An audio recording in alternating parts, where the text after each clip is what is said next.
1982వ సంవత్సరం విశ్వవిఖ్యాత నట సార్వభౌముడు నందమూరి తారక రామారావు గారు తెలుగుదేశం పార్టీని పెట్టిన విషయం మనందరికీ తెలుసు. తెలుగుదేశం పార్టీ పెట్టి 44 సంవత్సరాలు సుదీర్ఘమైనటువంటి ప్రయాణం జరిగింది. ఈ 44 సంవత్సరాల ప్రయాణంలో తెలుగుదేశం పార్టీకి చంద్రబాబు నాయుడు గారికి ఎన్నో కష్టాలు వచ్చాయి, ఎన్నో ఇబ్బందులు వచ్చాయి. కానీ 44 సంవత్సరాల్లో ఎన్ని కష్టాలు వచ్చినా, ఎన్ని ఇబ్బందులు వచ్చినా చంద్రబాబు నాయుడికి తెలుగుదేశం పార్టీకి కట్టుబడినటువంటి వర్గం మన వర్గం, మన మత్స్యకార వర్గమని ఈరోజు ఘంటాపదంగా తెలియజేస్తున్నాను. అందుకే తెలుగుదేశం పార్టీకి గాని, ఆ రోజు ఎన్టీఆర్కి గాని, ఈ రోజు చంద్రబాబు నాయుడుకి గాని, మన యువనేత నారా లోకేష్ బాబుకి గాని మత్స్యకారులు కుటుంబ సభ్యులుగా మనందరం కూడా భావిస్తున్నాం. ఎక్కడ ఏ మత్స్యకారుడికి ఏ సమస్య వచ్చినా వెంటనే స్పందించి పరిష్కారం చూపుతున్నాం.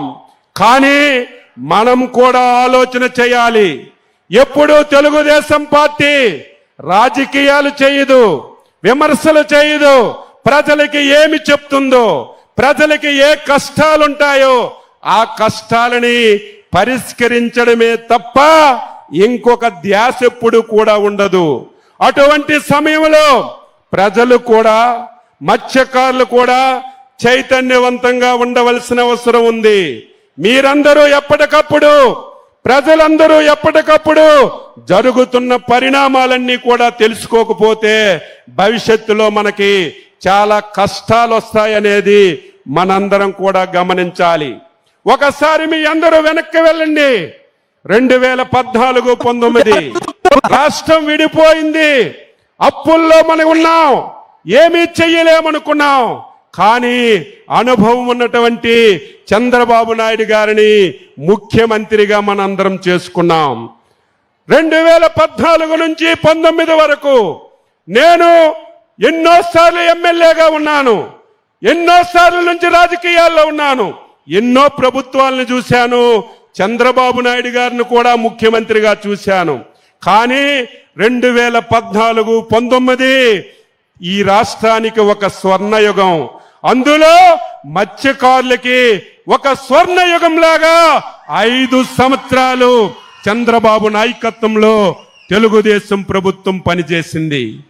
ఈరోజు ప్రతి మత్స్యకార గ్రామానికి మౌలిక సదుపాయాలు వచ్చాయంటే ఎన్టీ రామారావు, చంద్రబాబు నాయుడు, పంచాయతీరాజ్ మినిస్టర్గా మన యువ నాయకుడు లోకేష్ బాబు గారని ఈరోజు ఘంటాపదంగా చెప్తున్నాను.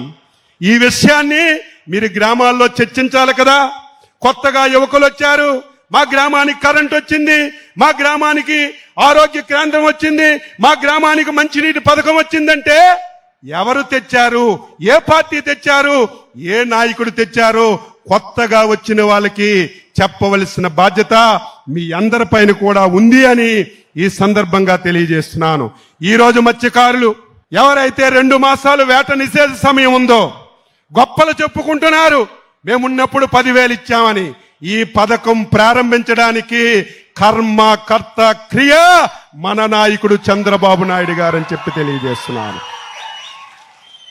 2014-19లో 4,000 రూపాయలతో ఈ పథకాన్ని చంద్రబాబు నాయుడు గారు ప్రారంభించారు. ఈ పథకం ఇస్తే మీకు సరిపోతుందా? ఏదో 2 మాసాలు వేట నిషేధ సమయంలో వేటకెళ్లడం లేదు, జీవనోపాధి కష్టంగా ఉంటుంది, ఇచ్చిన డబ్బుతో జీవనోపాధి చేసుకోవడానికి ఈ డబ్బులు ఉపయోగపడతాయి తప్ప సంవత్సరం అంతా ఈ 20,000, 10,000, 4,000తో మత్స్యకారులు జీవనం సాగించలేరు.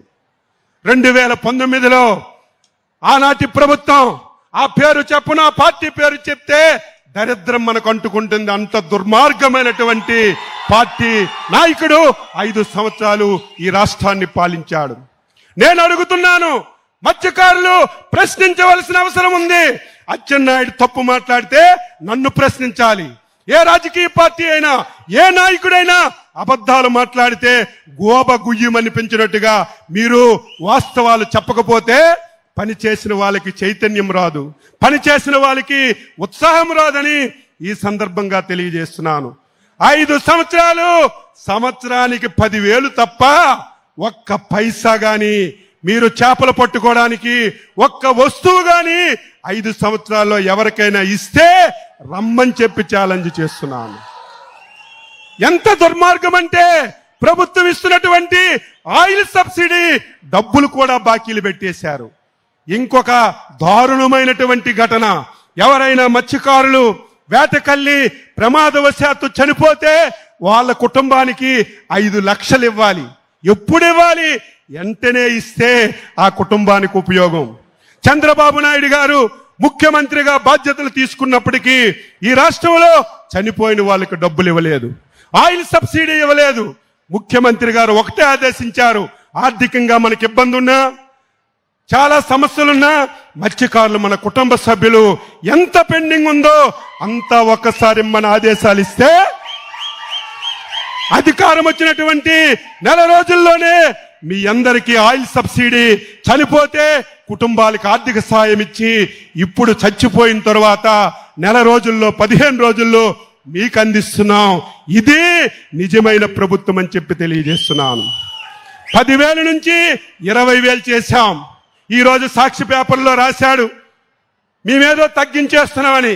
ఆ పేపర్కి ఒకటే, ఈ దేశంలో 140 కోట్ల మంది ఇది మంచిదన్నా ఆ పేపర్లో అది చెడ్డదని రాయడం ఆ పేపర్కి అలవాటు అయిపోయిందని ఈ సందర్భంగా తెలియజేస్తూ 20,000 రూపాయలు ఇచ్చాం. గత సంవత్సరం 1,21,000 కుటుంబాలకి 241 కోట్లు ఇచ్చాం. ఈ సంవత్సరం 1,31,000 కుటుంబాలకి 264 కోట్లు ఇస్తున్నాం. ఇది ఇస్తూనే మళ్ళీ మీకు వల్లు ఇస్తున్నాం, బోట్లు ఇస్తున్నాం. మీరు పట్టుకున్నటువంటి చేపలు మార్కెట్లోకి తీసుకెళ్లడానికి, అమ్ముకోవడానికి మోపెడ్లు ఇస్తున్నాం, వెహికల్స్ అన్ని ఇస్తున్నాం. సమయం లేదు కానీ మొత్తం ఈ రాష్ట్ర ప్రభుత్వం మత్స్యకారుల గురించి చాలా కృషి చేస్తుంది. ఈ జిల్లాలో ఒక సమస్య ఉంది. ఇతర రాష్ట్రాల నుంచి మత్స్యకారులు వచ్చి ఈ రోజు మన వేటకి ఇబ్బంది కలుగుతుంటే ఈ రోజు వాళ్ళని అరికట్టాలంటే దుర్మార్గమైన ప్రభుత్వం గతంలో బోట్లు కూడా ఇవ్వలేదు. మొన్న ముఖ్యమంత్రి గారు ఆదేశించి 4 బోట్లు కొన్నాం, దీన్ని 8 చేస్తాం. రేపు భవిష్యత్తులో ఇతర రాష్ట్రాల నుంచి ఎవరు వచ్చి మీ యొక్క సంపదకి ఇబ్బంది లేకుండా చేస్తామని ఈ సందర్భంగా తెలియజేస్తూ మీరందరూ కూడా నిరంతరం చర్చలు చేయాలి.